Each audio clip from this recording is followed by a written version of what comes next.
And we are live. What is up, everyone? Welcome back to my live stream. My name is Tyler Ramsbey, and hey, if this is one of your first times here, here's what I do. We pick a random room or machine on TryHackMe or Hack the Box or Portswig or any platform, and we just dive into it blind and see what we can learn. For today's live stream, the first thing that we're going to do is we're going to learn all about the new GitLab CVE. TryHackMe just released a room today that goes through both exploiting it as well as patching and defending it. And as usual, I have not actually gone through the room. I just saw what they posted on LinkedIn and saw a little bit of the chat in Discord, but haven't done it yet. I'm going to do it live, give you my initial reaction, and maybe give you a little bit of context from my role as a pen tester, which is what my day job is, the thing that actually pays the bills. Not YouTube, not big enough on YouTube yet to pay the bills this way, but love what I do. So maybe I'll provide some insight that will hopefully be helpful to you, and we'll go through this room together. I want to say a special hello to everyone on live stream. Just a reminder, we are streaming live to 3 different platforms. I will do my best to monitor chat in each of the platforms. So even as we're going, happy doing AMA as well. So if you have any questions about pen testing, cybersecurity, careers, feel free to ask them in the comments, and I'll do a little bit of the room, AMA, and we'll go back and forth depending on how it's going. But we are live on YouTube, Twitch, and LinkedIn. Let me get the chat pulled up, make sure everything is going well. Okay. Everything's looking good. Is that Advent of Cyber merch? Yeah, dude. McGreedy's going down, right? Advent of Cyber 2023. Because I made a couple of the official walkthroughs for Advent of Cyber, they sent me some swag, and this was the swag I got. I also have a TryHackMe water bottle somewhere and a TryHackMe hoodie from doing different content creation stuff with them. Love TryHackMe. What up, Reckless Gizmo? Good to have you here. And Eat Your Bugs from Brazil. Your name is unique. Eat Your Bugs. I love it. All right, I just need to refresh LinkedIn because often on LinkedIn I can't see comments until I refresh it. Over on LinkedIn we got Hector. Yo, Hector. Thanks for joining on LinkedIn. Appreciate you being here. And if you're watching this after the fact on YouTube, also an honor to have you here. If you are watching me on LinkedIn or Twitch, just a reminder, the best way to get all my content is my YouTube page. That is my main platform. If you just search for Tyler Ramsbey on YouTube, you'll be able to find my page. All my streams get archived there. I post shorter videos there as well about different tools and career type stuff. So subscribe to me on YouTube if you haven't already. All right, enough for introductions. Let me share my screen. I do have some music going on in the background. I'll turn it up a little bit for y'all. Let me know if the music is too loud, if it's overpowering me, because I don't have a good way to tell if it is. I'm going to take silence as saying everything sounds good. We are on Cali today. I am connected to the VPN, and the only thing I've done is launch the machine, but haven't done anything else. So is this a free room? Sweet. So this is actually a free room. So if you want to join me, if you go to TryHackMe, log into your account here on the dashboard. And if you scroll down, you can see new rooms. I've done all 3 of these actually. I did a whole stream on the container vulnerabilities. We did a stream last night on SSRF. And now today we're going to cover the GitLab CVE, the brand new CVE there. And we'll dive into things. If you're new to how I do TryHackMe rooms, I'm going to read all of it in its entirety. I think we have a tendency to skim things and then we miss things. So if you don't like to read, I will be your audio reader for the GitLab CVE 2023-7028 room. If I don't make it as a pen tester, I'll read audiobooks. All right, here we go. GitLab is a renowned and widely adopted web-based repository manager that provides a comprehensive platform for source code management, continuous integration, and collaboration in software development projects. Per the latest stats, which we can check this out. Best CI/CD tools, continuous integration, continuous development. Does it actually give stats? Here we go. Also just saying it's number 1. The platform ranks first for CI/CD and DevOps tools, surpassing other vital platforms like GitHub, Azure, Jenkins, etc. In January of 2024, which, hey, that's where we're at right now, the platform identified a critical vulnerability in its Community Edition and Enterprise Edition that allows unauthorized users to take over user accounts. That is crazy. Now, I have discovered this a few times in the wild on actual pen test assessments where I was able to do the same thing. But of course, that was small applications, not a major thing like this. So that's crazy. John Dosa, can I have the Twitch link, please? Yeah, dude, here we go. It's https hacksmarter.live. If you go to hacksmarter.live, that should direct you to the Twitch page. All right, potentially including administrator accounts without any interaction from the victim. So this isn't cross-site scripting, it's just totally taking it over. The vulnerability was identified by Asterion04 through a private bug bounty program and was assigned the severity critical and this CVE ID. Caesar, if I'm saying that right, over on YouTube, said hello from Brazil. Hello, my friend. We have a couple of people from Brazil. That's awesome. What time is it in Brazil right now?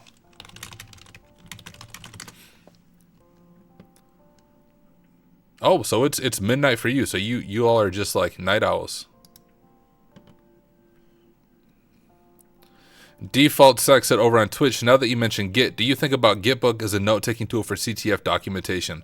Yeah, I've seen a lot of people do that. I haven't done it just because for my documentation, it's usually OneNote or Cherry Tree because I don't publish like write-ups. My write-ups are in video form, but the write-ups that I've done or that I've seen using Gitbook look really nice. All the markdown stuff works well from what I can see from the outside looking in. So there's us, reset password. Sorry guys, I just ate an ice cream cone. When I eat ice cream, it makes me cough. I'll try not to cough too much. I got my kids to bed, and then I did some boxing, and then I was chatting with my wife, and I had an ice cream cone because that's what hackers do before they hack stuff. So our learning objectives: exploring a GitLab CE instance through this CVE, learning how the exploit works, and protection and mitigation measures. Our room prerequisites: so we have HTTP protocols and methods, OWASP top 10, and executing Python code. All pretty basic things, but hey, if you're new, totally fine. Would encourage you to go through those. I think you will like it. John Doe said, thanks. It'll be easier for me to see when you're live on Twitch. Awesome. Yeah, well, appreciate you being there. Twitch, I'm not partnered or anything on Twitch, so you shouldn't get ads on any of the platforms. I don't think I have monetization turned on for my live streams. Ads drive me crazy. And I also use music in the background, and YouTube and Twitch and LinkedIn don't like that anyway. So whatever platform you choose, you shouldn't get the silly like mid-stream ads. I don't enable that junk. Now, how does it work? The vulnerability was caused by a bug in how GitLab handled email verification during password reset. So this is actually the same exact thing I saw in the real world. Very similar. Of course, this is real world, but what I'm saying is in a different, just like standalone web app during a pen test. An attacker could provide 2 email addresses during a password reset request, and the reset code would be sent to both addresses. That's amazing. So actually, the way I discovered this, yo, what up, Mir? If I'm saying your name right. The way I saw password reset, if I just document it for you guys. So the step was like, I could request a password reset for, an, oh my goodness, I can't type. Admin user, right? And if you monitor the request with Burp Suite, the application actually returned the like one-time passcode. And so with that one-time passcode, I could literally just reset the user's password without access to their email. So that's how I've seen it in a web app before. This is interesting. So you provide 2 email addresses and just sends a reset code to both. There's also things like, oh, what is it called? It's like a race attack, but I'm blanking on what it's actually called in web apps, or you can do some similar stuff here. Anyways, this allowed the attacker to reset the password of any user, even if they didn't know the user's current password. The instances that were affected are all of these. And impact, well, obviously big. A successful attack could allow the attacker to control the victim's GitLab account. This could allow the attacker to steal sensitive information such as source code, commit history, and user credentials. The attacker could also use the compromised account to launch further attacks against other users or systems. So a detailed technical explanation. This vulnerability resided within GitLab's post-user password API endpoint, which is responsible for a password reset. The pen tester exploited a flaw in email address validation, bypassing checks with invalid formats. Upon receiving a password reset request with an attacker-controlled email, GitLab incorrectly generated a reset token and sent it to the invalid address. Crazy. Attackers then intercept this token and use it with a valid target user's email to initiate a password reset, ultimately hijacking the account. That is absolutely insane. And that it was in such a major platform and undiscovered up until now, which is like, when I'm doing a pen test, there's things I try that think there's no way this is gonna work, and then it does. And I would love to know this person's reaction. Did they post anything? Like, I can imagine when they did it, they thought there's no way that worked, and they probably tested it a few times and they were probably blown away by that. Is this their first bug they reported? Can we actually see the bug report or no? He just got a thanks. How is that not a vulnerability found? Crazy. Anyways, good work to whoever you are. That's awesome that you found this. Trying something that was relatively simple to do and yet had critical account takeover impact. That is cool. All right, let's keep going. If we look at the password, here we go. If we look at the password reset request in GitLab, we can see that it's requesting to the user's password endpoint with an authenticity token, hidden CSRF protection token, and email address as parameter. If a target provides another secondary email address, a password reset token is also sent to the address. To understand how the vulnerability works, let's have a source code review of the GitLab stable version commits carried out after 10th January 24. We can see that multiple changes have been made in the files repository. So we can probably look at this ourselves.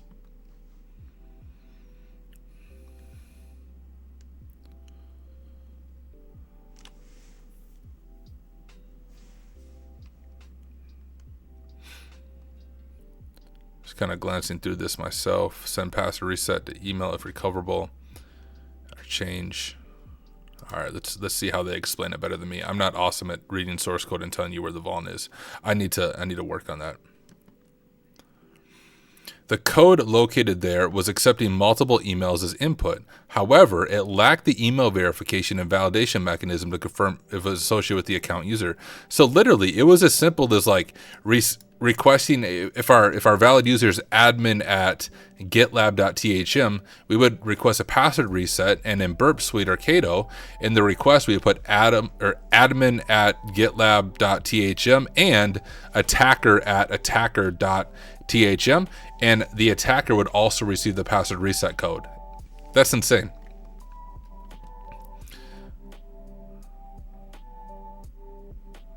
The attacker only required the authenticity token during the form submission and the victim's email address. So as long as you had the victim's email address, you could fully take control of their account. What is the name of the field that is sent with a password reset request to prevent CSRF tokens? That's the authenticity token. Turned up my volume a little bit on music. What is the HTTP method used while sending password reset request in GitLab? Post. All right, how to exploit. Exploiting the vulnerability is simple for a red teamer and only requires a simple API called the user's password method with the victim and target email address. So simple yet so damaging. Try not to miss a thing in chat. Now we're doing good. We will use an Ubuntu-based machine hosting a GitLab instance to demonstrate the room's red team perspective. Start the virtual machine by clicking that, which I already did. Please wait 2 to 3 minutes for the machine to fully boot up. You can access a vulnerable GitLab instance by visiting this URL, but first you need to add the host name. Okay, so let's do this. And we'll go over here. Sudo nano etc host. And we'll go way down here. GitLab.thm. I think that's what it was, wasn't it? GitLab import 8000.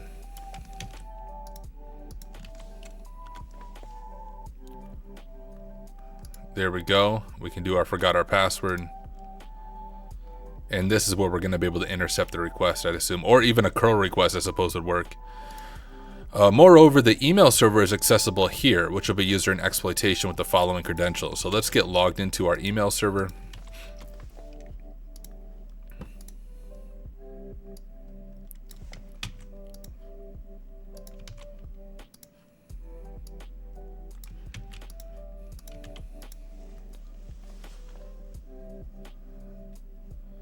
Meyer over on YouTube asks, can you talk about the CPTS course in Hack the Box? Is it worth the try, or does it work on a real world pen test? Yeah, dude. So the CPTS course on Hack the Box Academy, if anyone's new to that, it is the pen tester job path in Hack the Box Academy. It covers everything the OSCP training does, but in much better detail, in a higher quality, and without a buggy lab environment. So yeah, I highly recommend the full pen tester path on Hack the Box Academy. I think I'm at about the 93% point on that path myself, and I've found it super helpful in my actual role as a pen tester. Matter of fact, that path is what actually enabled me to get full RCE on a real web app. I had to do some really weird upload bypasses, and I was like looking at this app, it seemed vulnerable to me, but I couldn't figure it out. And this is an app that's been pen tested every single year, going multiple years by different companies, and no one found this, right? And so I had this in my mind, and then in the evening, I was going through Hack the Box Academy, specifically their, I think it was either their uploading or shells module, one of those two, and was going through it and saw something there, which triggered an idea I wanted to try on the web app. Well, the next day I tried this on the web app, was able to upload a Java shell, and I got full RCE on this web app in the real world for a pen test because of Hack the Box Academy. So I recommend it. Default success. So this, in a populated cafe of software devs, is a critical hit for companies. Not quite sure if I'm understanding your question, but yeah, definitely a critical hit. You take over a dev's account, you can reap some damage, because just continue integration, continue development. You could push out malicious code to organizations now with this. But anyways, we're logged into our web server. Here is our GitLab instance. Preparing the payload. We will be using a modified version of the POC developed by Vozek to take control of the administrator account. Create a new file called attack.py and add the following code. I want to see what this code is actually doing. So your self URL target. We're going to get our authenticity token. That's what we're doing here. User's password new, so remember that's the API endpoint here. Can I just do this manually?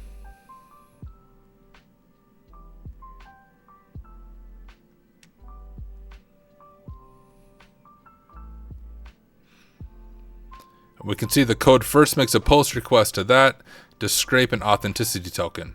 Then it makes another API call to the user's password endpoint with the victim and attacker email addresses. As we know, the victim's email address is this. Run the command shown in the terminal below to execute the exploit. Okay, that's cool. But I want to try it manually.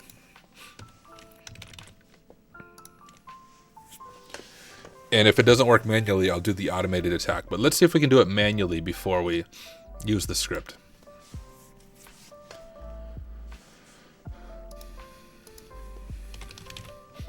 Oh, let's create a project.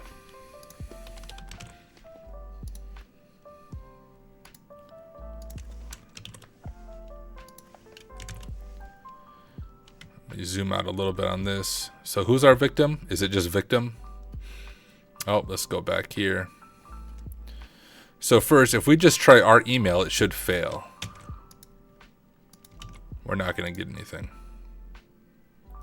If an email exists in our database, you'll receive a password reset request, which we're not going to receive one because the email doesn't exist in the database.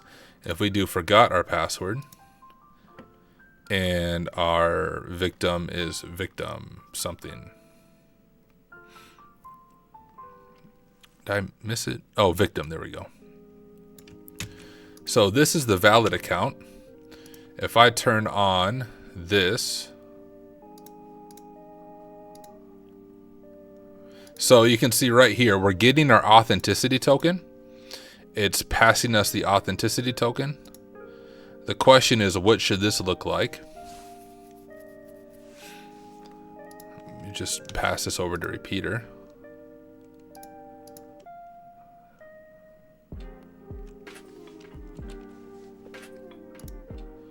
What if what if I do something like, what the frick is my email?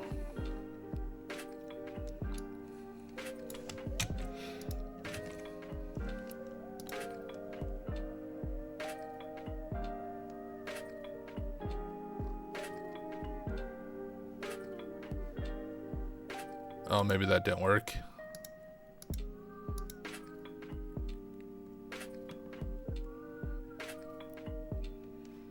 Let me just try it here. Maybe I need to follow the redirect or something.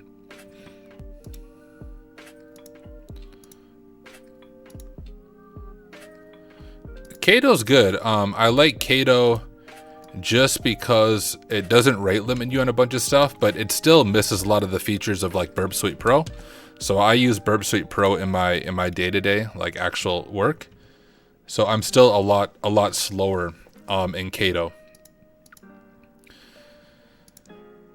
So let me capture this. Let me forward this request so we get a proper authenticity token. And yeah, I'll URL encode all of it. Let's grab our attacker email. That. And we will convert. Oh, do I not have a workflow on this one? All right, let's create a quick workflow. We'll do new workflow and we'll just call it URL encode. And we want to encode, URL encode. And we'll just kind of connect the dots here. Boom. Boom. Save.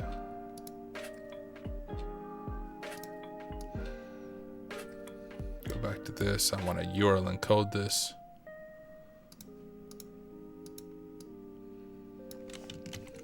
So I'm thinking something like that might work.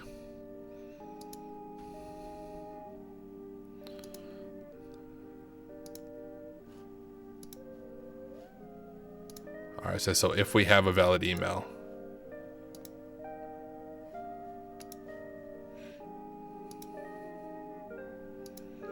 So what does the actual GET request look like?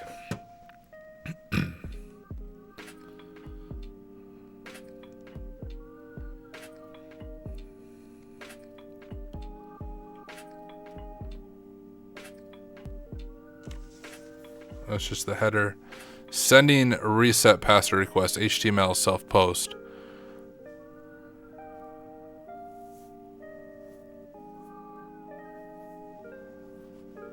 Oh, we need to add the same parameter twice. I gotcha. Interesting. Okay, let's try it again.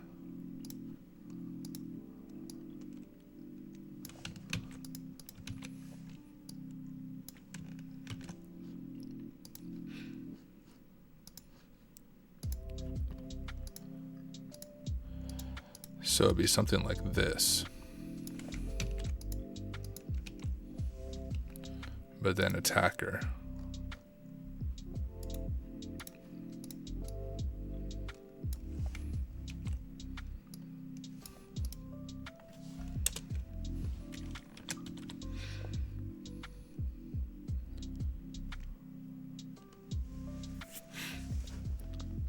Okay. So we're just passing the same parameter twice, and we should get the email. And then we'll do it the script way as well, but I just want to make sure I understand how this works manually. Yeah, parameter pollution. Sure enough.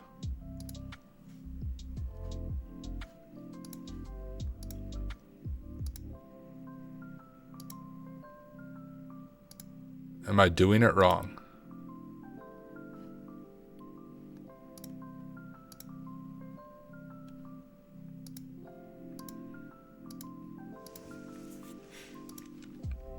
Maybe I am.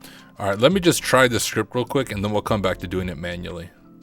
We could also like proxy this through Cato and we'd be able to see the request it's actually making to kind of troubleshoot what we might be doing wrong.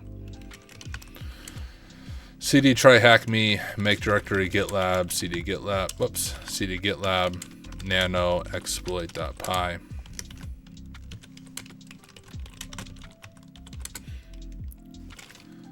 All right, so our URL is http gitlab-thm. Our target email, if we go back over to here, it's the victim account right here.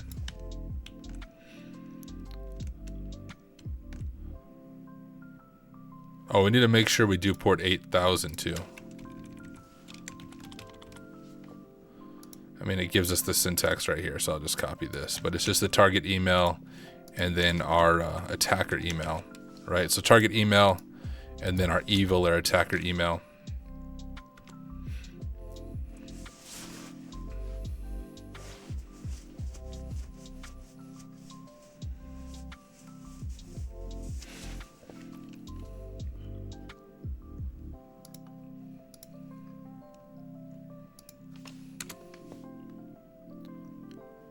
Can I refresh? Is that reload? Okay, so that worked.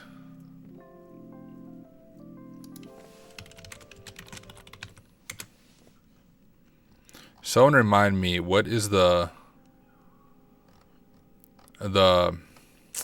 syntax in Python? Whoops. The proxy through burp. You just add like a proxy for the whole thing. Here, 1 second. I'm going to jump to my other screen.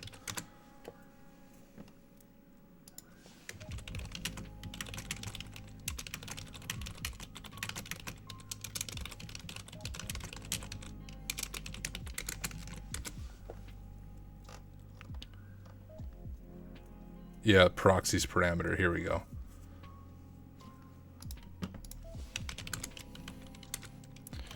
We're going to make a second exploit.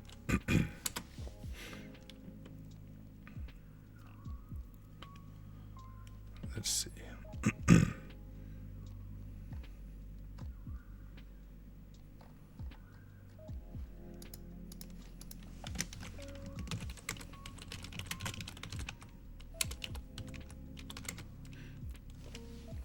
Was that in the first one? No, okay, yeah. I got the proxy now on here. So now we can proxy it through burp, or in our case, Cato, and we can see the actual request. Let's see what this looks like. So we'll go ahead and turn proxy on here.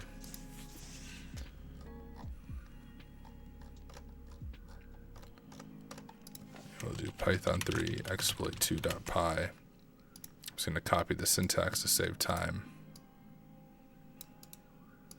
That's the right IP, right? Yep, it is.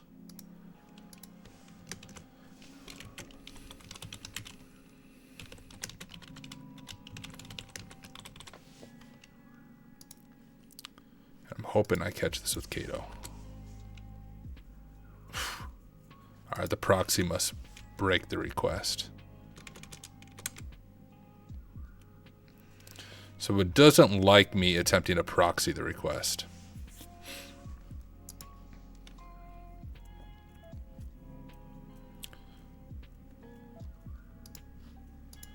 I want to see what the HTTP GET request is supposed to look like.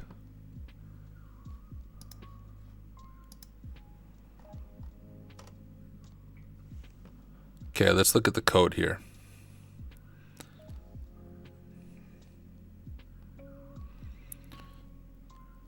So we're getting our CSRF token. We got that, right? We just get the authenticity token.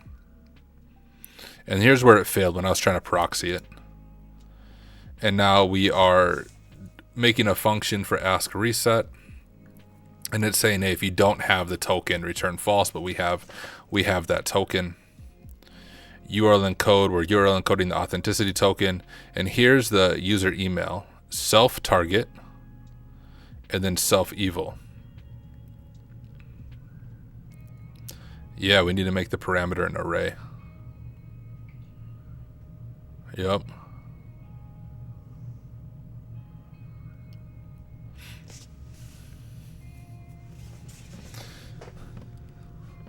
Man, what an interesting vulnerability. I am just going to keep moving because I want to see the defense side of it, but I think that's the only issue, is making it an array. But of course you have the POC here to do it for you. I'm just trying to think, like, if I were to come across this, would I discover it?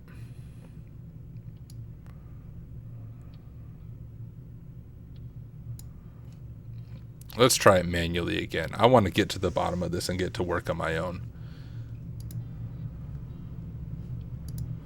So this is victim. I should have this memorized at this point.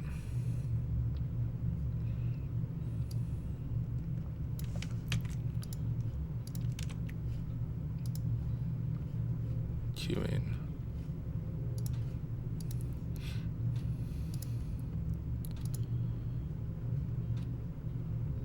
So are we doing something like...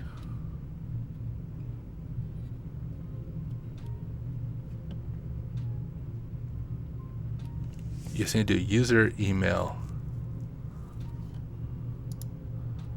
Oh, I got you.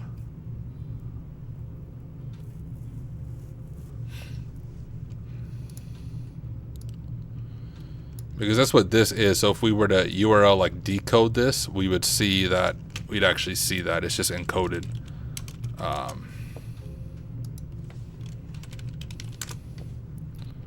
Let's do it here where I'm not proxying requests.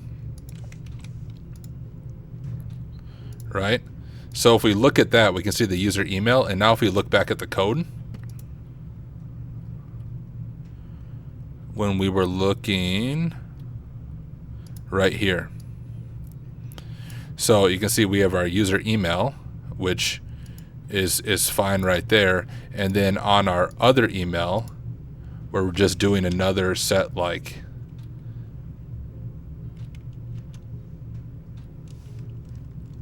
is it just like this? And then closing it out? I'm thinking it looks like it's something like this. So if we do that, and then we add our attacker email here, which is whatever it is. This thing. And then URL encode that. I think that's how the Python script is doing it.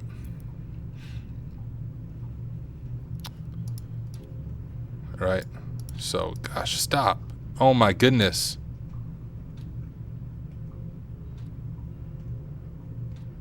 Oh, am I still doing it wrong, Sarsec? Thank you. So he's saying user email.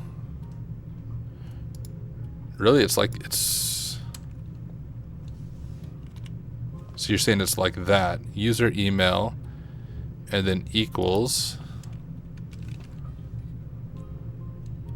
our victim.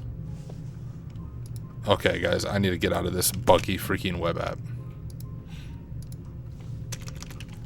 So here's how it would look. We have our user email here, and then we're specifying our victim email, and then we're doing a little bit of what I was trying to do initially. I just didn't have it fully right here.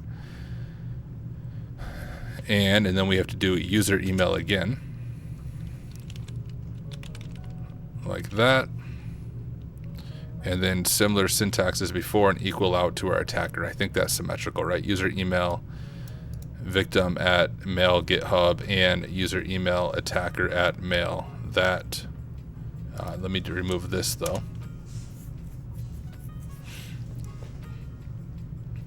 That looks right to me. Let's see if we can do it manually.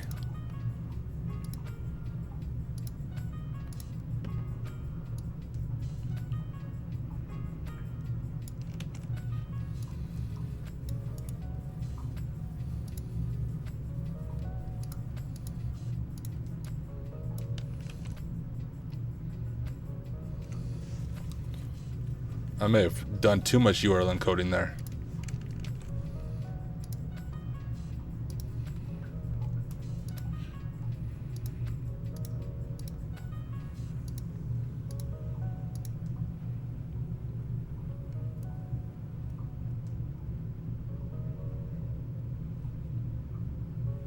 The frick?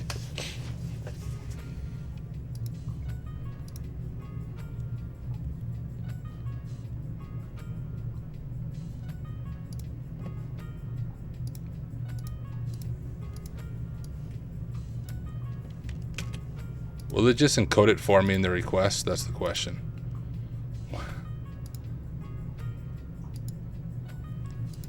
Alright, I'm going to eventually stop trying to get this to work manually. I think my URL encoding at this point is breaking it the way Kato's URL encoding it. No, I don't think I can replay the request because of the authenticity token, I'm guessing. Oh, freaking, where's the victim's email? There it is. I'm going to try to just encode it myself. So if we do reset password here, right? So we have this user email. So if we were to manually URL encode this, here's what it would look like. User email. No.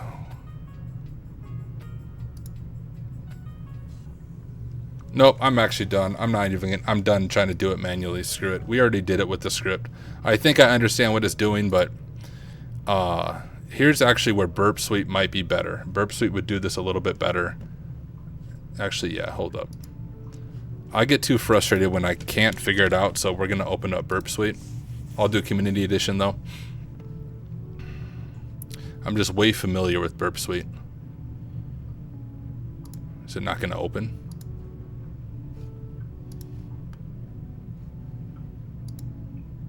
Hello? The freaking Burp Suite doesn't even open. Oh my goodness. Alright, we're not doing it manually. Unless...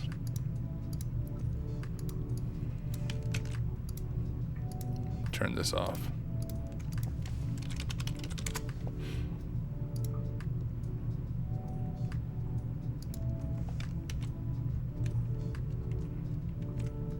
Oh, what? I don't...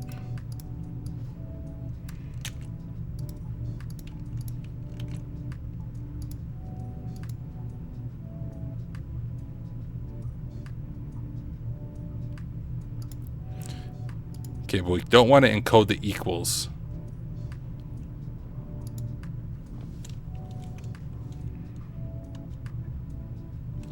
This freaking website's too buggy.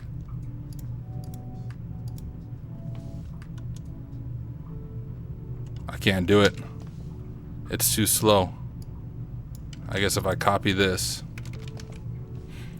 and see if I can fix it manually, because I think where it's breaking...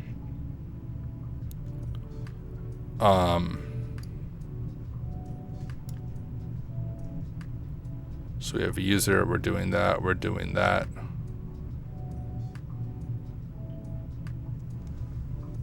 This is breaking my brain trying to un-URL encode the proper parts.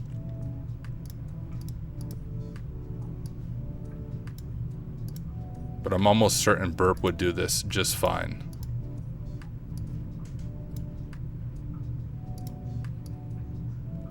Okay.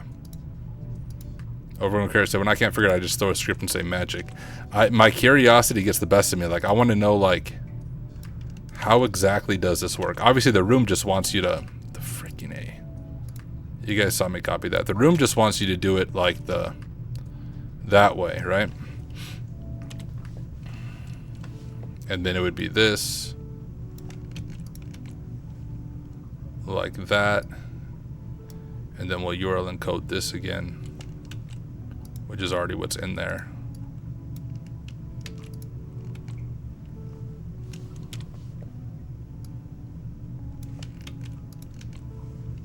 But then we have to URL encode the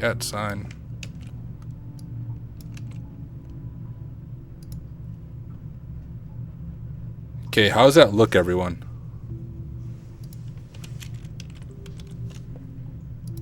I love how I'm taking way too much time to do it's a simple room, but this is what you learn.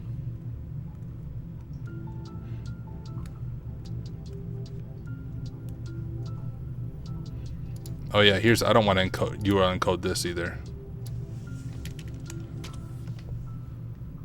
Oh wait, no.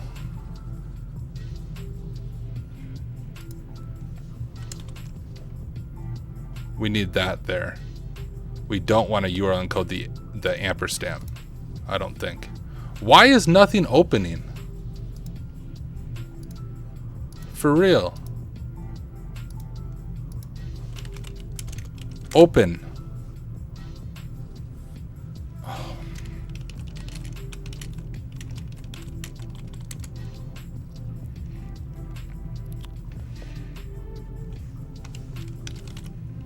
That's the issue. Oh, evil kid has posted it. Cool. All right, thank you. We'll try it.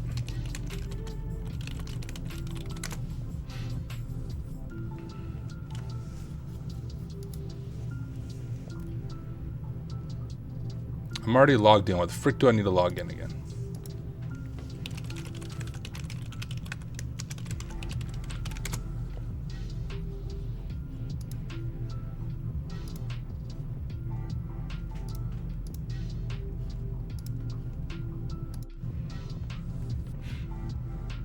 They did that instead of that. Oh, I got you, Sarsec. Okay, good call, Evil Kadisi.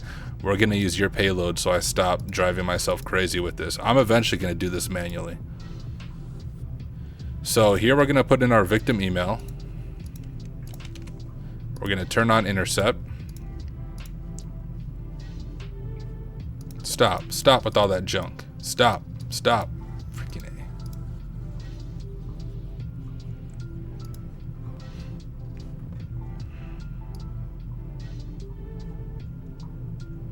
And here's our final payload.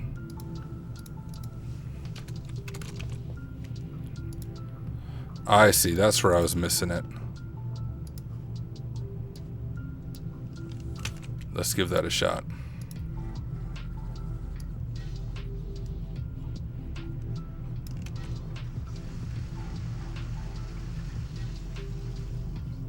If this doesn't work, I give up.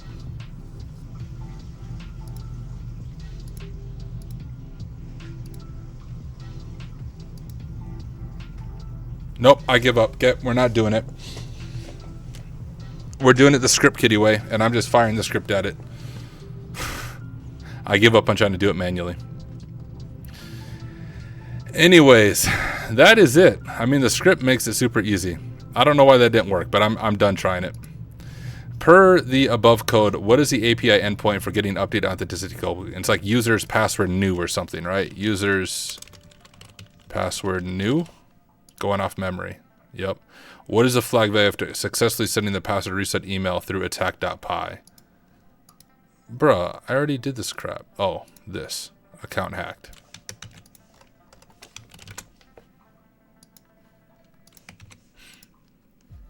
All right, let's make this full screen again. Detection and mitigation. All right, we're going to take off our red team hat and put on our blue team hat. In the previous task, we learned that the vulnerability can be exploited by making a simple API call to an endpoint. Such vulnerabilities are, they say simple, bro, I couldn't freaking figure it out. Such vulnerabilities are difficult to identify as legitimate calls to the endpoint will also occur. Examining logs. If we have a SIM solution that captures web logs, looks like weblogs. We can create an alert or use a search query to look for the following possible exploitation attempts. Check for web logs for API calls to user password with multiple email addresses. I think that's going to be key. Inspect email server logs for messages from GitLab with unexpected recipients, so attacker-controlled emails. Examine GitLab audit logs for entries containing a value for meta caller ID as password controller create. Mitigation techniques. As part of the mitigation, GitLab has officially released the patch. We can see the source code review that additional validation and verification steps have been added to the GitLab source code repository for the email address to curtail the possibility of exploitation in the future.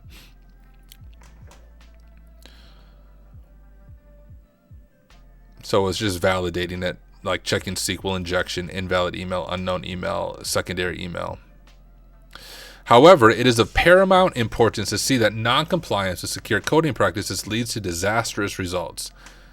So far, we learned how to perform the attack and how to detect the attack patterns in the logs. Let's talk about a few mitigation steps that we can take to prevent our servers from being exploited. Enable GitLab security alerts that would allow early awareness of patches, right? If you didn't see it on Twitter or X or LinkedIn or the it's called. Yo, X is the stupidest name for Twitter. Elon Musk can shut down my stream, but I'm not important enough. It doesn't matter. Let's keep going. Sarsek said should probably log all password reset request attempts. Yeah, I agree. Upgrade GitLab to a patch version. That's always a good idea. Enable 2FA, right? That's huge for GitLab accounts, especially administrator accounts. I will just say, once again, this is one of the bug bounties. I don't do bug bounty generally. I only have a handful. But my biggest bug bounty, I found in about 5 minutes of searching, and it was a $2,000 bounty. And what it was actually doing, see, I'll jot it down here. When I authenticated to this website, there was a page with a few other users on it. And if you modded the request with Burp Suite, there was like a specific API call being made. You wouldn't see this reflected on the page at all, but I was just taking every request and sending it to Repeater and then setting it forward to see what it looks like in Repeater. And like one of the API calls returned like full name, full email, address. It returned the password reset token, so I could reset user's password and then make this request and see the one-time password reset token, and it gave me their MFA reset token. So even if they had MFA enabled, I had their MFA reset token. So even if they had MFA enabled, I could do a password reset and reset their password, and then I could reset their MFA and set their MFA to my phone, and I could permanently lock anybody out of their account, including like the administrators. And this was a pretty massive website. So crazy that I stumbled upon it. They gave me a $2,000 bounty for it. Yo, in my opinion, like this is at least a $10,000 bug, is it not? I had full control of everything, but I was happy with my $2,000. In my opinion, though, $10,000 bounty minimum is what that should have been, because I could have caused way more damage than $2,000 worth if I was a malicious user. They did have a bug bounty program, Sarsec. It wasn't. I don't poke at websites that don't have a bug bounty program. I don't want to be in that gray area. So they did have a bug bounty program. All right, follow secure coding practices, including proper validation and email address verification. I understood the mitigation techniques. Yeah, I think so.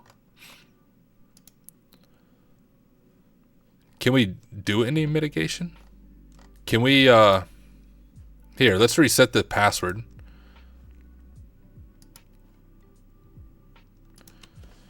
Hack smarter 123, hack smarter 123. Victim at, is it gitlab.thm? I want to log in as this user and see what it looks like. Can we like see stuff in the logs? Here's our victim user.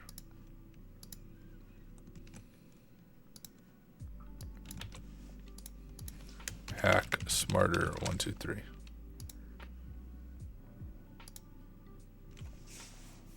What? Did my thing expire?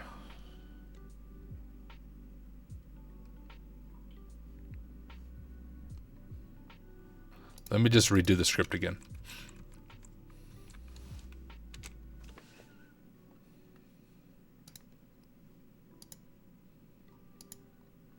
Oh, my script modifications. Oh, there it is.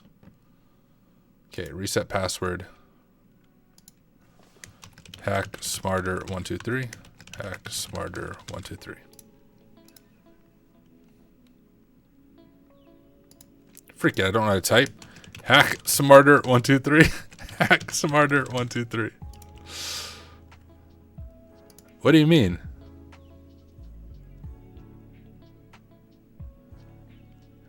Password confirmation doesn't. One error prevented this user from being saved.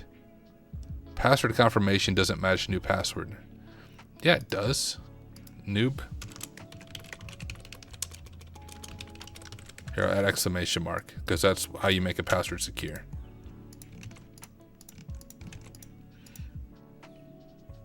Okay, nope, I just suck at typing.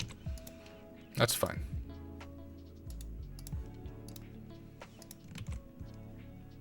Oh, here's where I was logging in at. What?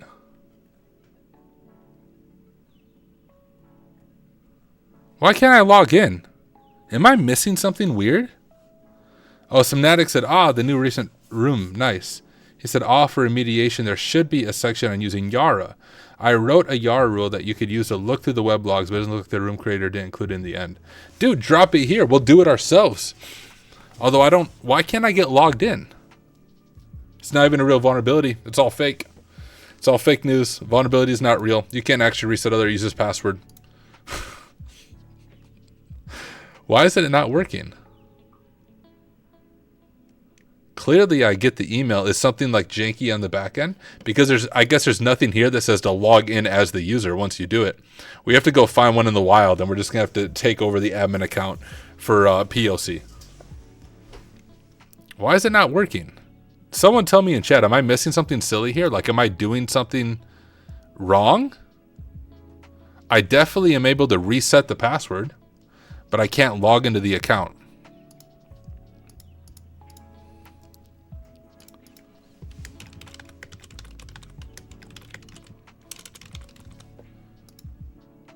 I haven't been paying attention. All right, I'm just going to make an account. We're going to keep, although I'm done with the room, we're going to keep playing around with this for a little bit because I have nothing else planned for the evening. We're at about an hour. Well, I want to know why the freak is this broken? Here, I'm going to copy my other password so I don't type it wrong because I'm clearly don't know how to type.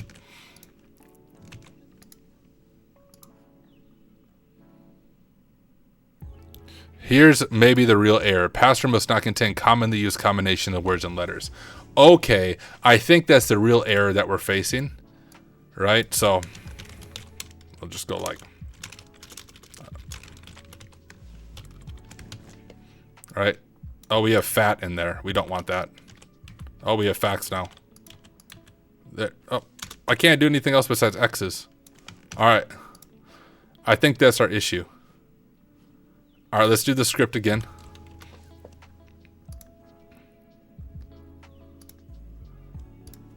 If I was a red teamer, they'd be like, why does someone keep resetting my password? I get reported quick on this beast. Come on, send me the email. Thank you. Reset password. Look at that. You can't make a password more secure than that.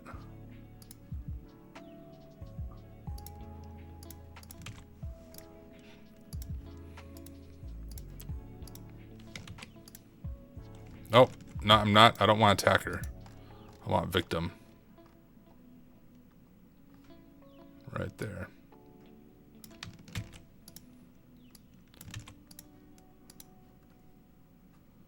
What? Did anyone do this room and actually get logged in?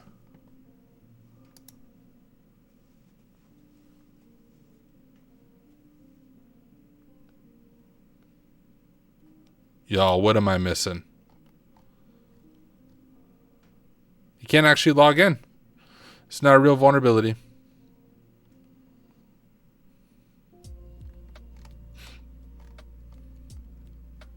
Somnatic, if you're still in the chat, tell me if I'm doing something wrong or if this is something weird on the TryHackMe's end. It worked okay when you tested it?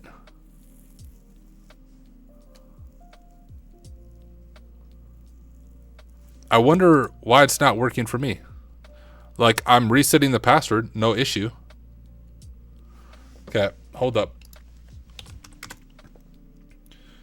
Once again, my curiosity has the best of me. I'm going to open up the attack box. Is it something weird with my VM? That wouldn't honestly make any sense, though, if it was something weird with my VM.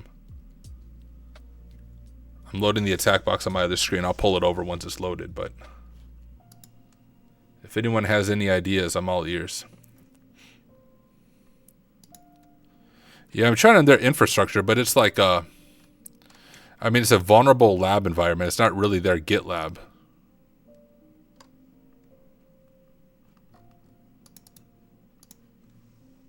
And Somnatic over on YouTube, he's TryHackMe staff, and he said it worked for him.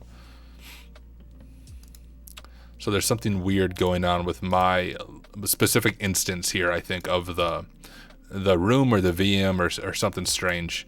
But like I said, the room doesn't even ask you to sign into the hijacked account. I just want to, because I want to see, like, can I see logs? We have some detection mitigation stuff here, but I'd like to look at the logs. I just want to see what they look like. I'm doing a lot of work for something that's not a big deal, but we're at 50% on the attack box. I could reset the machine too. If someone's on the TryHackMe VPN, log into my web server and tell me if you can do it. All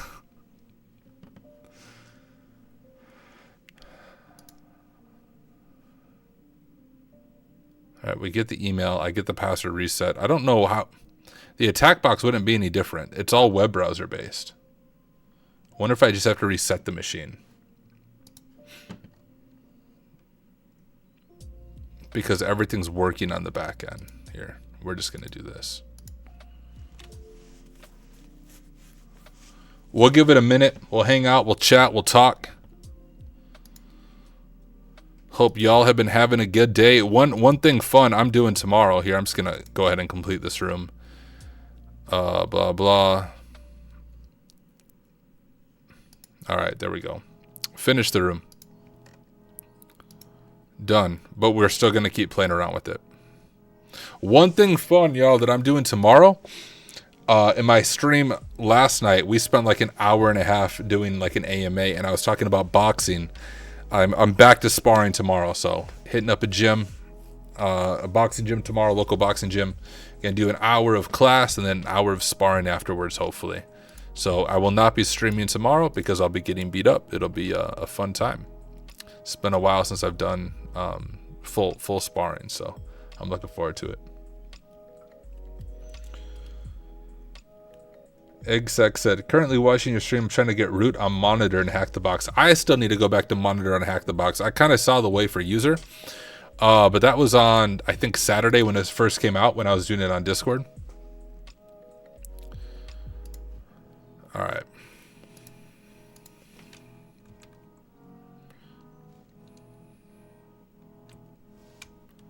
I don't know. We might have to give it a little more time before this works, but yeah, it's not alive yet.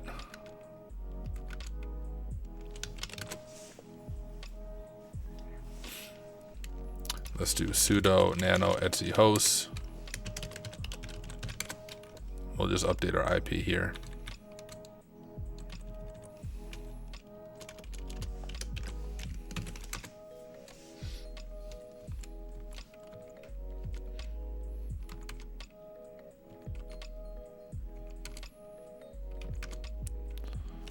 Okay.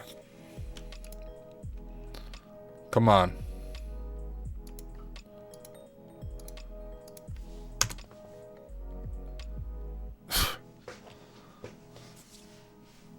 Maybe I'm just impatient. Give it another minute or so. Eklosphere, if I'm saying that right, over on Twitch said, hey, do you make money thanks to hacking? I mean, so my actual job is I'm a pen tester. So I get paid to hack stuff during the day. I don't make much money from what I'm doing now. This is just what I do for fun. My side gig, my hobby, sharing what I'm learning.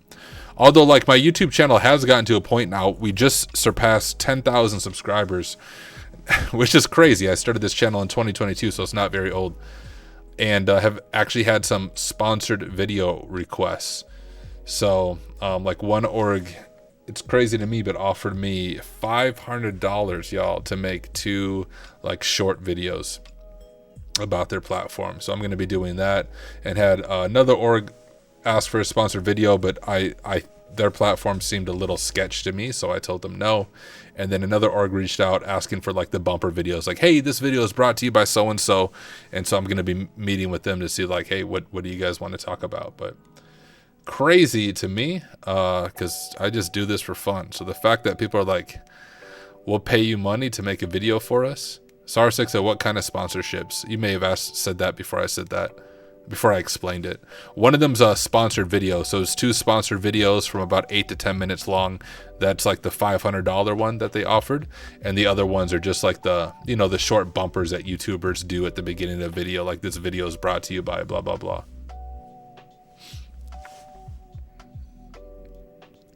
Yeah, Semnatic, I'm using the attack script to reset it rather than using the UI. So Eclosphere, you do get bounty if you do bug bounty, but I don't do much bug bounty. So I have, like, I just don't focus on it because I do it for my day job. Oh no, it's not weird sus stuff, Sarsec. So here's the one where I'll be making a video on soon. You can check these guys out. It's actually a pretty cool platform, SquareX. It's founded by the same person who founded Pentester Academy. So this is legit. Check them out. I won't do sponsored videos of those sketchy like crypto bro crap. First of all, I don't even need the money. I make enough money from my day job that I don't. So I don't try to do ads and everything. I don't do like paid coaching, like blah. I don't need your money. Keep your money. Don't send it to me. But if organizations want to pay me, fine, go ahead. There we go. All right, we reset the password now on this different one. How to exploit, I don't remember. Here's our mail server we need to log into. So let's get logged into this.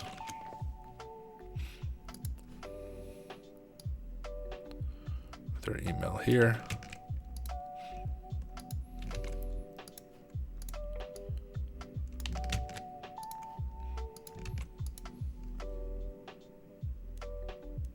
Oh, Brandon W said got logged in, used username root instead of the email. That's interesting. Is it the same thing you did, Semnatic, or did you use the email?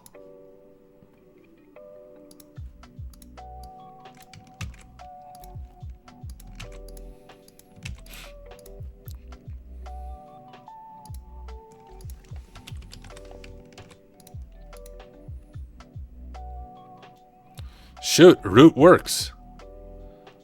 Let me try the email.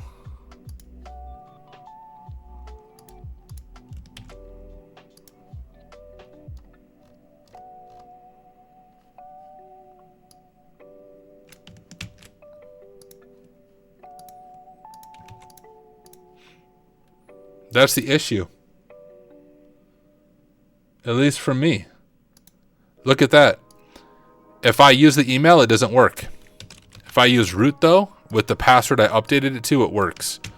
So, that's very odd. Semnatic said I use victim at mail.gitlab.thm. So Semnatic was able to log in with the email, but two of us can only log in with root.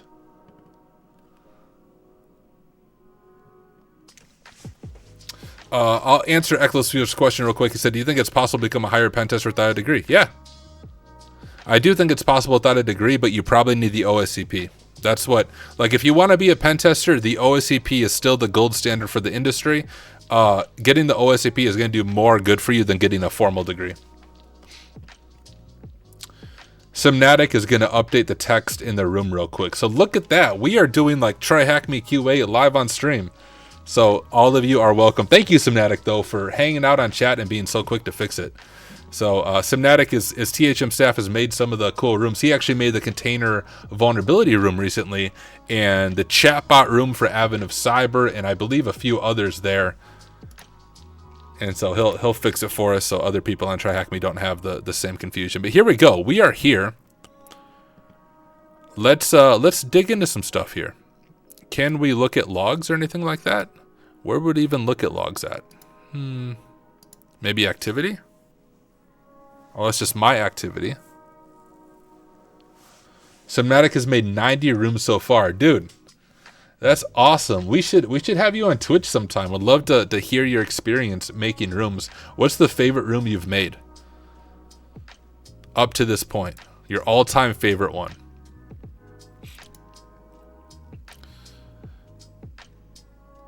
Are logs only available like on the back end?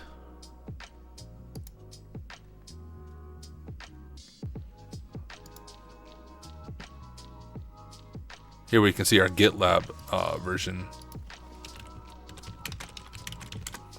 If I could spell, that would be a good spot.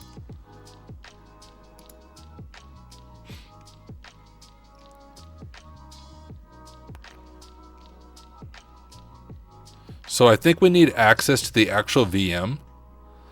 Yo, Simnatic, do you know the SSH creds for the VM? And if so, can you share it? I just want to look at this, understand it a little better. I'm guessing my password change doesn't replicate to the back end. I think it's root tour. I don't think it's that. We could guess it here. Let's we have this for our user password. How to exploit. Here's our user password. So okay,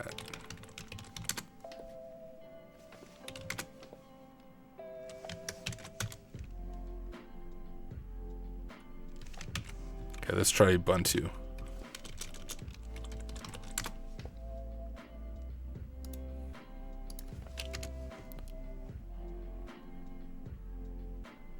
Ah, it doesn't work.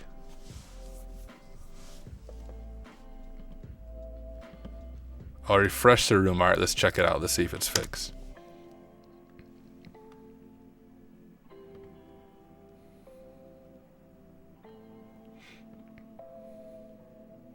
Treat it like a box, just broot it. Should we see if we can get RCE on the underlying machine and get access to it?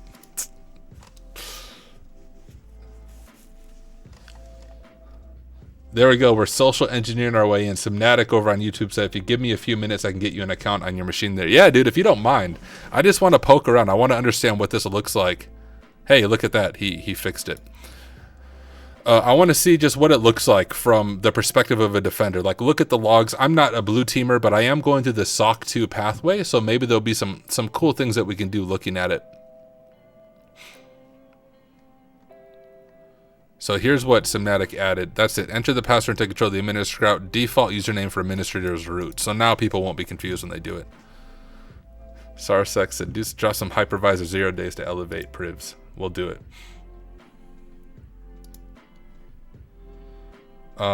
Rainier over on LinkedIn had some nice words for me. He said, kudos for your consistency, Tyler. These streaming sessions are keeping me motivated to continue improving over the red side. I appreciate it. Thank you for the kind words. I think you left another comment, but oh, geez. LinkedIn messes up these comments. It's hard for me to see it.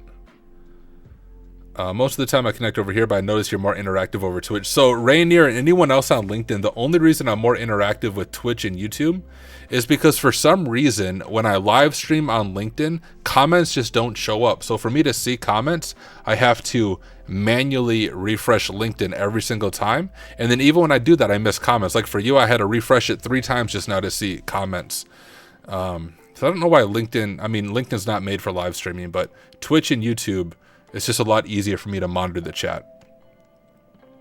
But he said, Rainier also said, I know you'll get big on YouTube soon, but please don't lose touch. Just keeping it real. Move away from this type of content. I won't, dude.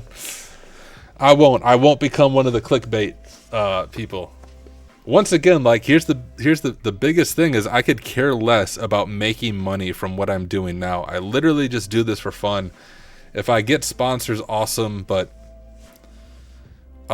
if you heard my story yesterday, y'all, it was only a few years ago, like 3 years ago, I was a pastor, still had a family of 4, and I was making around $30,000 a year, and I make a lot more than that now, and I have the same exact lifestyle, same exact standard of living. I could care less about money, all right? The only purpose of money, like once you can pay your bills, you don't need more. Give it away, help other people.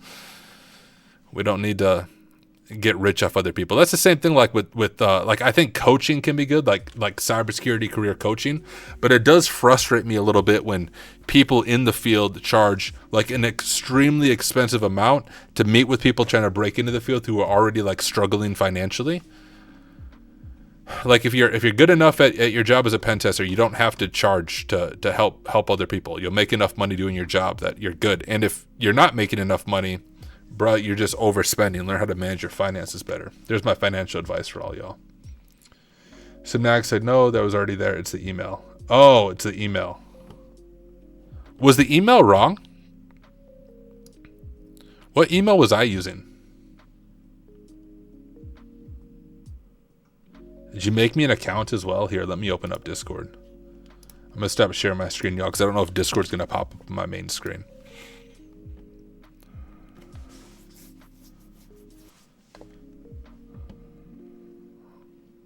1 second, y'all. I've sent you a Discord DM for Krez. All right, let me check my Discord. Dude, how do I not have you as a friend on Discord? You're the king. All right, we have used social engineering successfully to create an account on the machine. All right, I'm logged in. Let me just close Discord real quick because I don't want notifications to pop up. And then I'll go back to sharing my screen. Here we go. Look at that. Who am I? Do I have full suit? Look at that. I have full privilege escalation via social engineering while live on stream to the underlying instance. That's what I'm talking about. Well, we'll check some things out here. Let me go back to chat. Want to make sure I'm not missing any comments. All right, Rainier heard everything. Cool. I'm seeing your comments now, Rainier, over on LinkedIn. Have I thought about making free courses or pay what you want? Yeah, I just honestly don't know what value I could add. Like, when I look at all the different orgs right now, like TCM Security is doing good stuff, but the other org, which I think SARSEC you're affiliated with, you've made a course through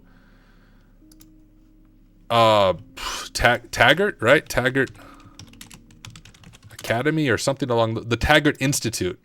Yeah, these guys do some really cool stuff. If you guys haven't checked these out, totally, let me pause the room just for a second to show this off. But I love the Taggart Institute. So if you look at some of the stuff here, it's all pay what you can is my understanding of it. No subscription type stuff. Michael Taggart's an awesome dude. We have Matt Kiley, responsible red teaming. If I can view all products. I think SARSEC over there made a course here.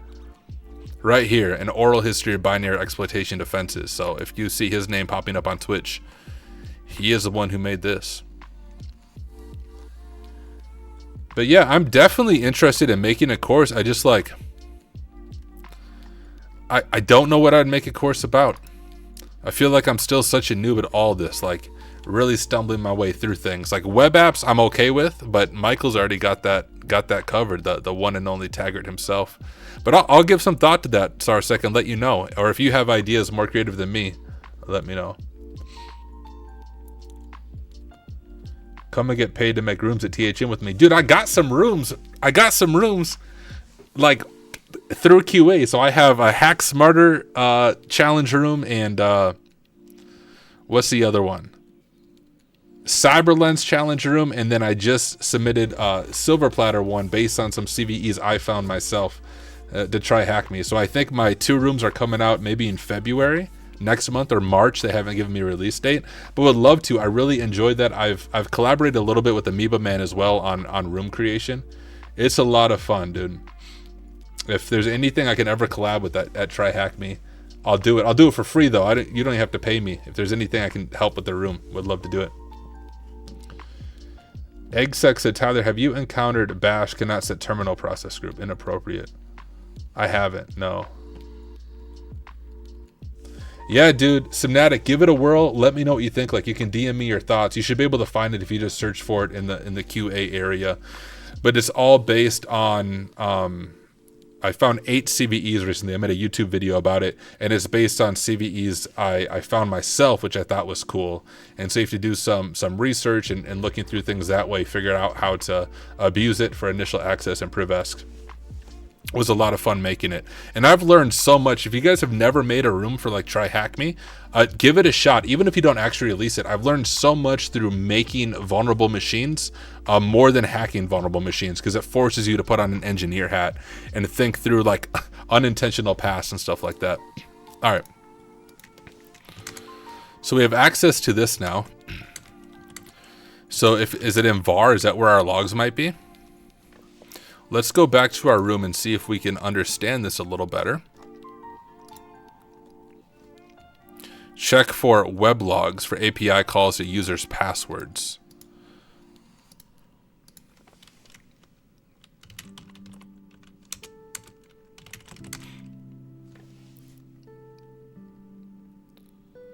GitLab.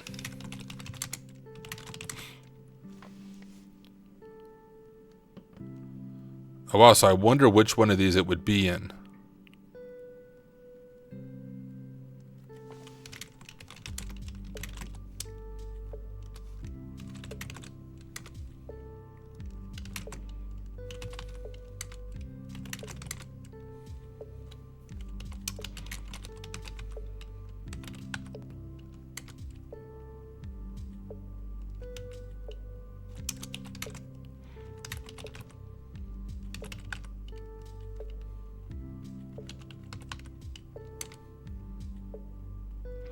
Oh, GZ, that's gunzip, isn't it?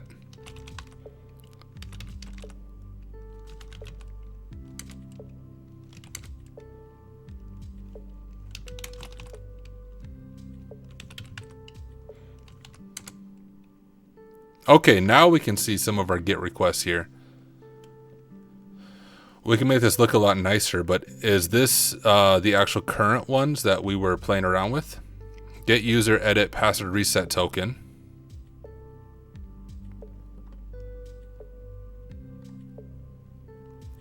Here's a sign.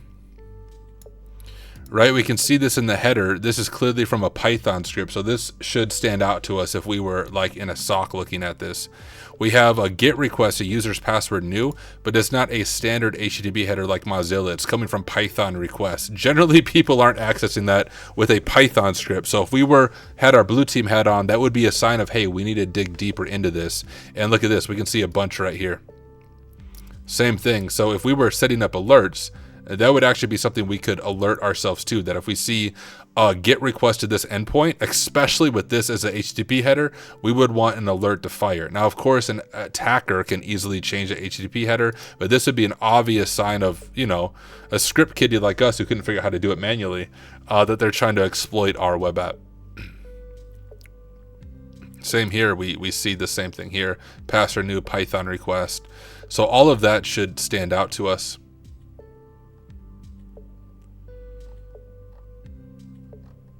And that was one of the things to look for, wasn't it? If we go back to this, mitigation techniques, check web logs for API calls to user password with multiple things, email server logs. So actually one thing that I would include is a user password new, because we have to do that right away to get that authentication token. The other one is users passwords. I don't know if I saw many of those during that same time. Oh, there we go. Post user password edit. We can't see the multiple users here. Maybe that would be in a different log file, because the only thing we see here is this post request 302 redirect. Oh, that's editing password. Hold up. That's after we already made the attack.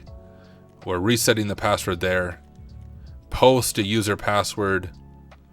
I'm not seeing multiple emails. I don't think the emails are in this log. Maybe I need to look in a different log. So if we do this, and if we grep for like victim. Oh, there's the victim user.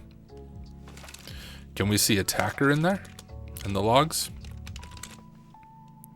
No, we don't see the attacker email. So I'm not sure how helpful that would be unless someone who knows it better than me. Should this be in a different log? Because although we did this attack, I'm not seeing web logs with multiple email addresses. If you just look at the web logs, it seems to just have this user.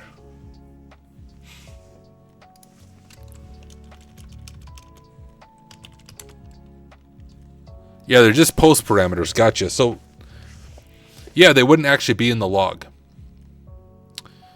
That's what I was thinking as well. So I don't think that is altogether true.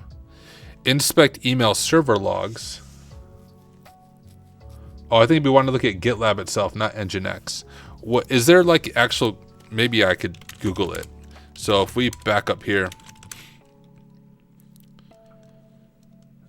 maybe it'd be one of these.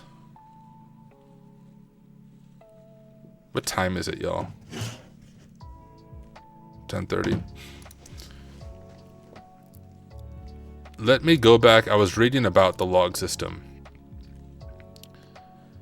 So we have log level type stuff.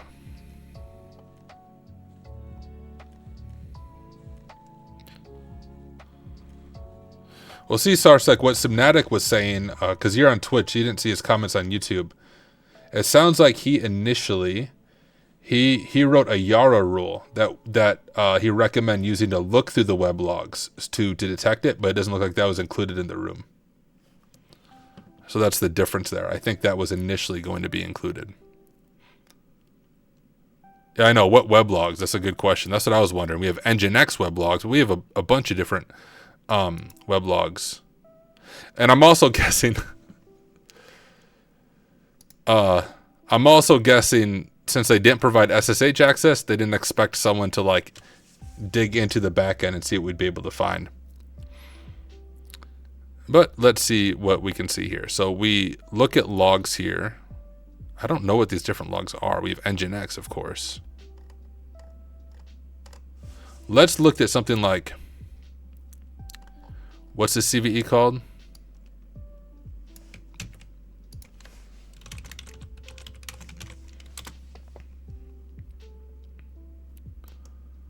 Let's read through some more stuff on here. We're going to take this to the next level and see if we can understand this from a blue team perspective.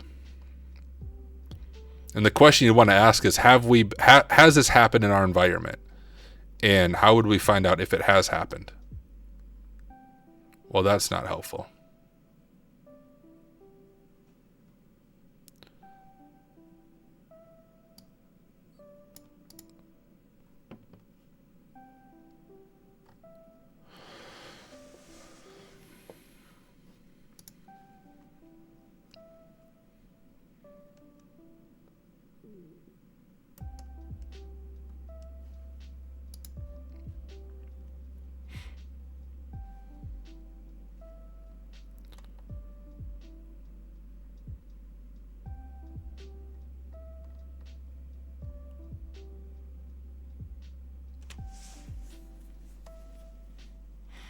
So there's not much actually online about how to detect this, although I've only looked at 2 links. I'm sure there's some detection rules in there.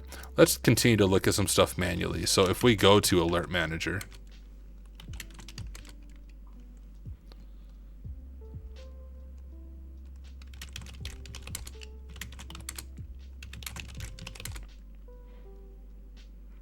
okay, that's not what we need. What are all these? GitLab Rails, GitLab Shell, Log Rotate, Nginx, Node Exporter. So one thing that we can say is in Nginx, we saw some evidence there of the exploit being done. So that'd be one like smoking gun.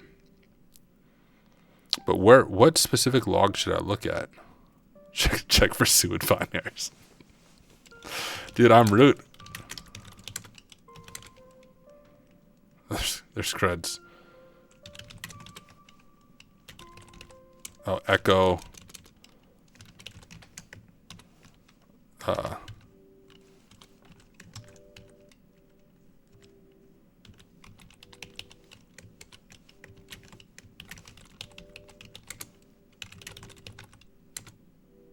We got the root flag. You guys see that? Not like, I'm clearly the most elite hacker you've ever met. Not only do I get root, I make my own root flag and then get my own root flag. Okay, we're gonna fix the room. I'm totally messing around now. Watch this, guys. Hold up. I'm gonna show you guys some magic stuff, but I can't show you what I'm doing. But it's gonna be cool. Then I'll share my screen. If we go to, so I have a TryHackMe business account through my own business I made up called Hack Smarter Security. We had a few people, we like paid the full business cost to have a business license so we get access to some of the AWS stuff. But with that access, what I can do is clone rooms and kind of remake them. And I'll show you guys a little bit about what that looks like if you want to make a room. All right, I'm almost ready to share my screen.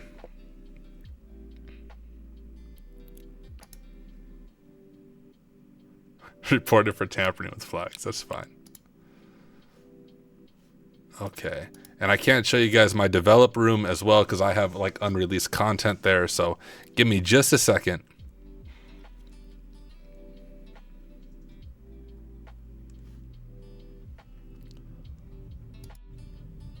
All right. Now we can modify the tasks.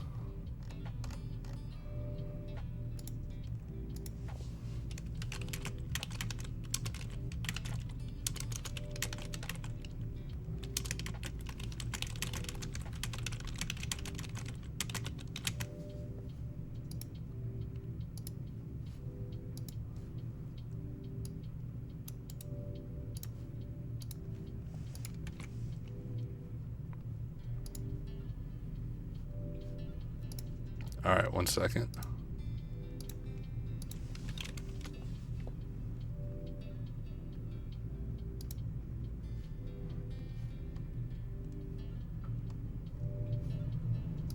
All right, so here's I fixed the room, everyone.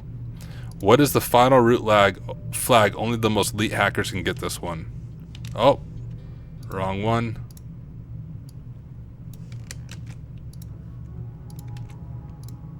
There, I got the final flag.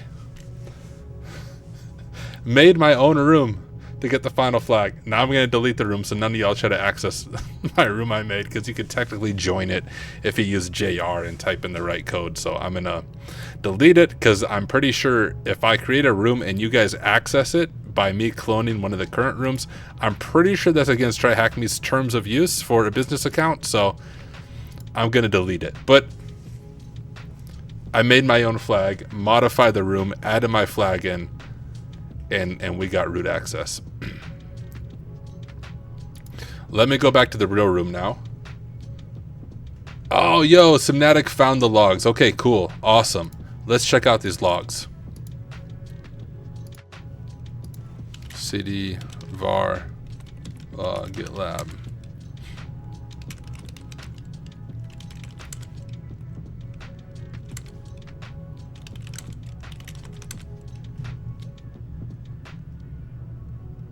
You want to gunzip production _ JSON.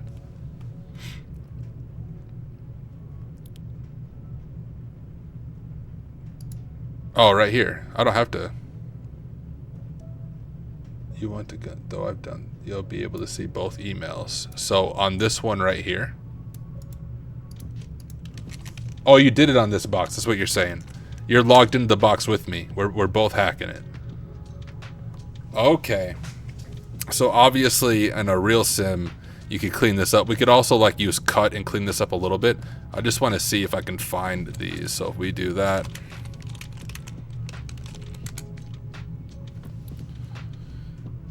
Okay, so here we go.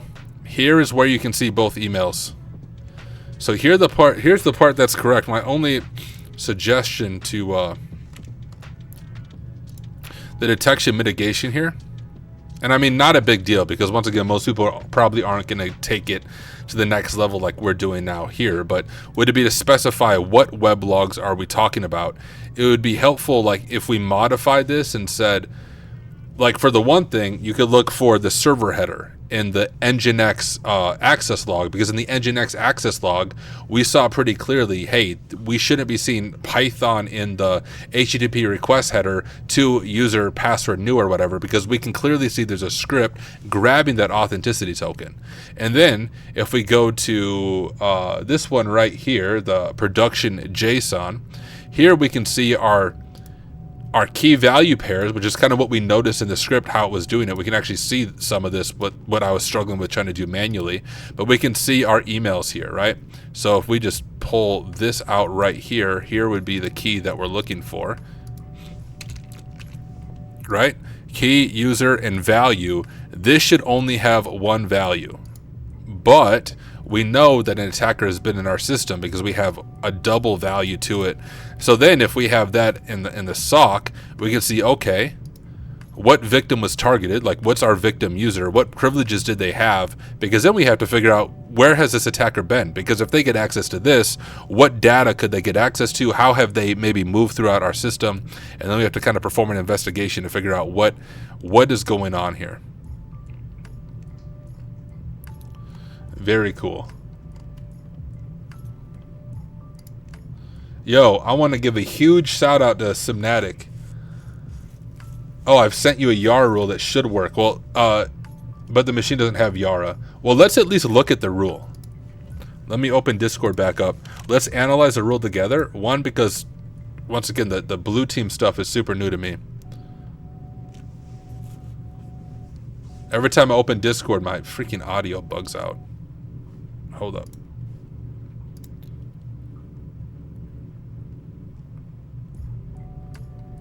Okay, let's check out this Yara rule, and I'll share my screen again in just a moment.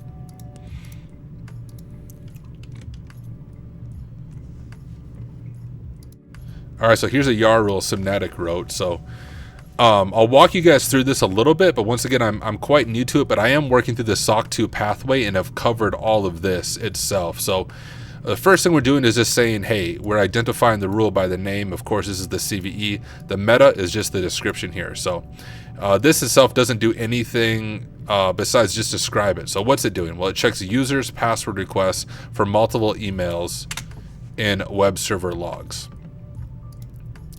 So here's our strings, URL, right, to user's password, which is what we saw when we were looking through this stuff. That's right here, user's password, and we see it's a post request. And we're looking for email, and this is just regex looking for email. You can find regex patterns for email anywhere on Google. You can just Google regex pattern for email, but you can kind of see what it's going through here. We have alphanumeric characters, 0 to 9s, special characters, and then plus an @ symbol, of course, for .com. So we're looking for that. And then what's our condition? So how do we know if this is true? When should we evaluate this as, hey, we found a compromise? Well, URL at 0 and email at 1, saying if this URL exists and we have a double email going on here, then this rule should fire off saying, hey, we have a compromise going on here. Simnatic, let me know if I totally screwed up that explanation of Yara rules.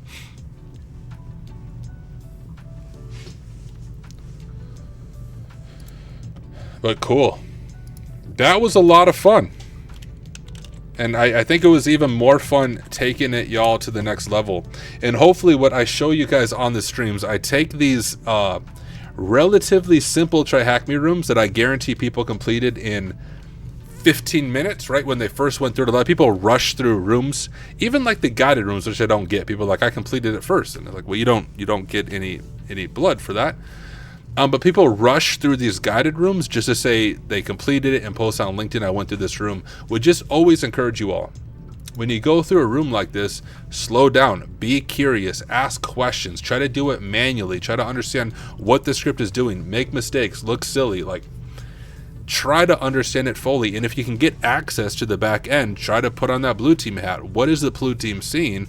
Because then you, as a pen tester or red teamer, you can think, okay, this is what the blue team is looking for.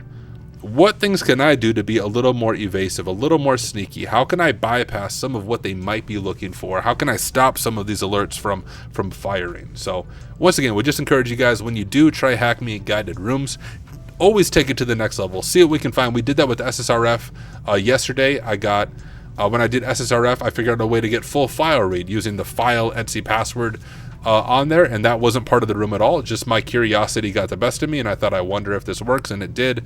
And that's also how you do bug bounty. That's how you do pen testing. It's just curiosity and randomly stumbling through stuff and Googling things and not being afraid to look dumb, which I do all the time on stream. But hey, I'm the one brave enough to look dumb with the microphone, so it works. I think that YAR rule files on every password reset for GitLab. I don't know, maybe it does.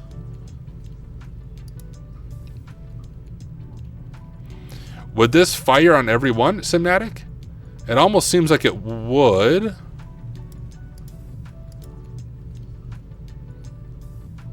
Like every time a password's reset, Would this fire, or will it only fire with multiple emails?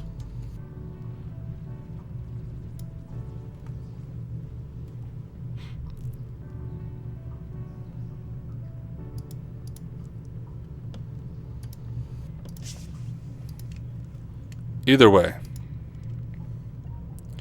Should be if the rejects finds 2 emails, is what he said.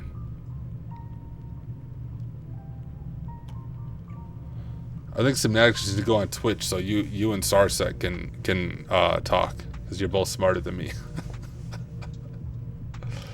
He said, I think rejects ain't my strongest. Yeah, and the point Simnatic made, I feel like I'm the man in the middle, like translating from YouTube to Twitch. So when Simnatic sent it to me, he sent a YAR rule, but he said the YAR is not on the machine, and he never got a chance to actually test it. So it could be possible that something in the YAR rule would need to be fixed that he would have caught if he took the time to test it, but it wasn't included on the official room, so I'm guessing that's why it wasn't tested. But still, really fun stuff. Thank you all for taking the time to hang out with me. Really do appreciate it. We are an hour and about 40 minutes into the live stream and into the recording. So went far longer than I was expecting on this room, but we went a lot deeper than I bet any other walkthrough or video is going to do, because they didn't get access to the back end to look at the logs and figure things out themselves. So thank you again all for taking the time to hang out with me. As far as when I will be streaming next, I don't know. Tomorrow night I will be boxing, won't get home till late. And then Friday I'm going to do some VR with friends. And I will just say, if anyone wants to do VR with me, let me know. We're going to play Among Us in VR, and hopefully without like little kids playing. So if you have a VR headset and you want to play Among Us with me, DM me on Discord. We're going to play on Friday evening. If you've never played Among Us, it's the best way to practice social engineering. You're on this ship and someone's an imposter, and you go around and kill people and lie about it and see if you can make it to the end without being accused of it. So best way to practice social engineering is playing VR Among Us. Full voice chat. It's a lot of fun. So if anyone wants to join me, DM me. Anyone is welcome. But that's what I'll be doing. I might jump on stream this weekend. We'll see. But I'm on all the time. You guys will catch me later. But thank you again for being here. I will catch y'all later. Peace.